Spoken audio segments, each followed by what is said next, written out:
सर्व खाद्यप्रेमींचे स्वागत आहे। मी महेंद्र सर सोलापुरातून बोलत आहे। आजचा जो व्हिडिओ आहे तो जगप्रसिद्ध सोलापूरचा काळा मसाला कसा बनतो याबद्दलचा आहे। या व्हिडिओमध्ये मी तुम्हाला या काळा मसाल्यामध्ये कोणते कोणते गरम मसाले आम्ही वापरतो व हा काळा मसाला कसा बनतो याची मी तुम्हाला इत्थंभूत माहिती या व्हिडिओमध्ये देणार आहे। आमचा सोलापूरचा काळा मसाला तुम्हाला विकत पाहिजे असल्यास या व्हिडिओच्या खाली डिस्क्रिप्शनमध्ये संपर्क क्रमांक दिलेले आहेत, त्याला कॉलबॅक करा।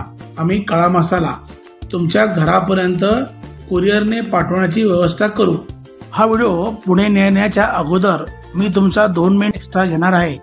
त्यानंतर आपण काळा मसाला आम्ही कसा बनवतो ते पाहूया।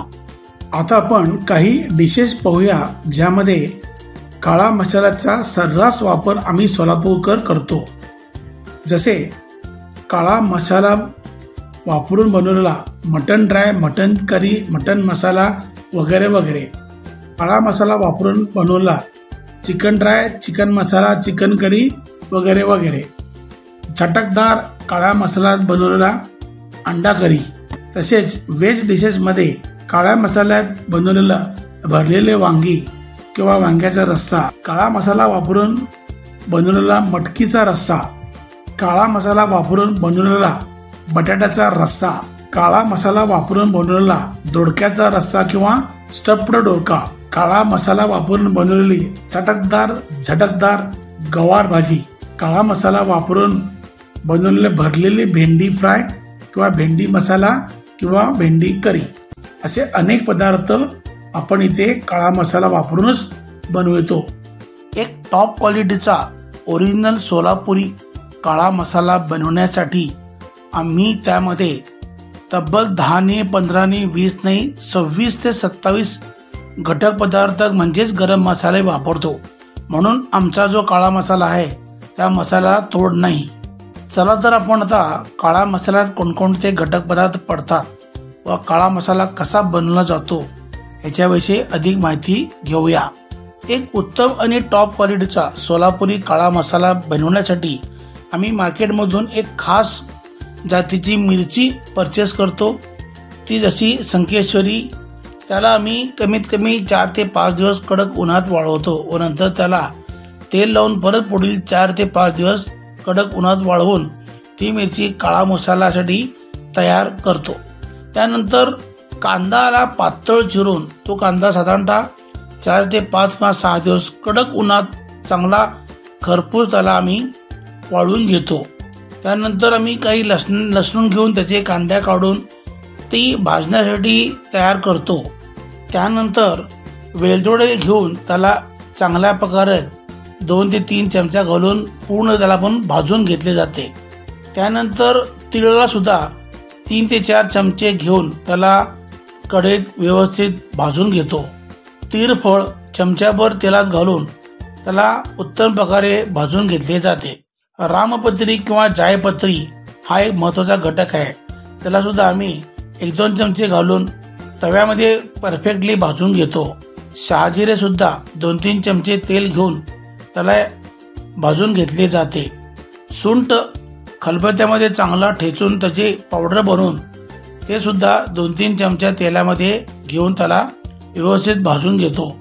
नंतर तमालपत्री 2-4 चमचे तेल घालून त्याला परफेक्ट असा एक सुगंध येतपर्यंत आम्ही त्याला भाजून घेतो। नागकेशर सुद्धा 1-2 चमचे घालून त्याला मी भाजून घेतलं जातं।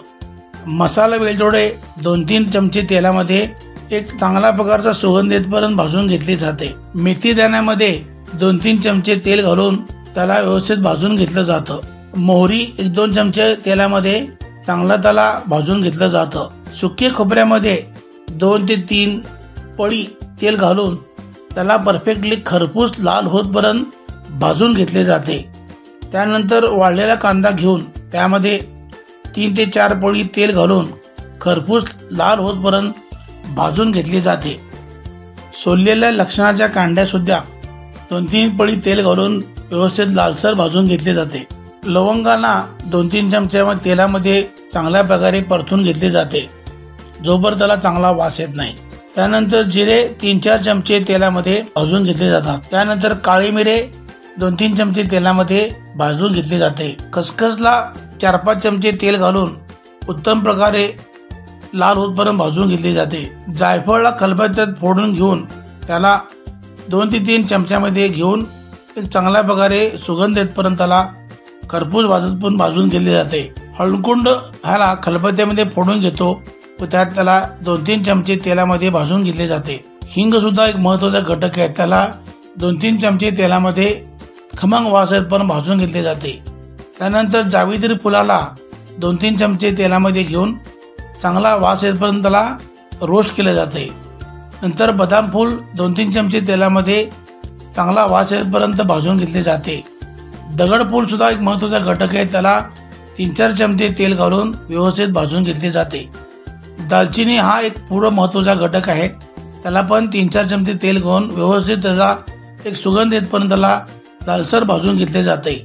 धने हा ह्या मसाल्याचा सगळ्यातला महत्त्वाचा घटक आहे, त्यामुळे तुमच्या नॉनव्हेज भाजीला एक खमंग वास येतो व ती तुम्हाला खावीशी वाटते। त्यामुळे धन्याला 3-4 पळी तेल घालून त्याला व्यवस्थित खमंग वास येतपर्यंत लाल होतपर्यंत त्याला भाजून रोस्ट करून घेतले जाते।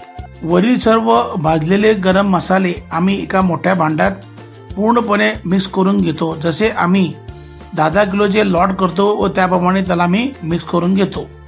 नंतर पूर्णपणे व्यवस्थित वाळवलेली आमची संकेश्वरी मिरची, गरम मसाले, भाजलेला आपला कांदा, भाजलेलं खोबरे ह्याला आमच्या डंकेमध्ये व्यवस्थितपणे कुटून आम्ही आमची सोलापूरची स्पेशल काळा मसाला बनवतो।